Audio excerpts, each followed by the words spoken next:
Кудайдын чакырыгы 20-июль.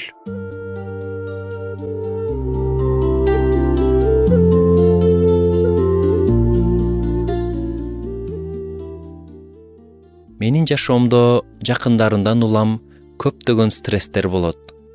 Бирок иштерим оорлоп кеткенде үй-бүлө мен үчүн эң коопсуз жайга айланат.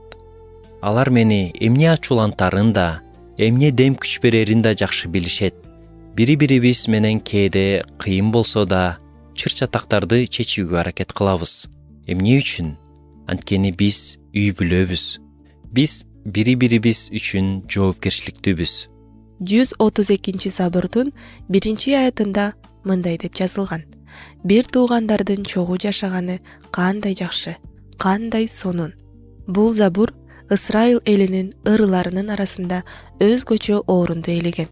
Майрамдарга бара жатканда алар бул ырды үй бүлөлөрү менен чогуу ырдашчу. Алар Кудайды өзү берген баардык жакшылыктар үчүн даңкташкан. Аларды Кудайга болгон сүйүү жана бири-бирине болгон сүйүү бириктирип турган. Биз Машаякты кабыл алганда жаңы үй бүлөнүн мүчөсү болуп калабыз. Ал үй бүлө жаңы бир туугандардан, ага инилерден жана эже карындаштардан турат.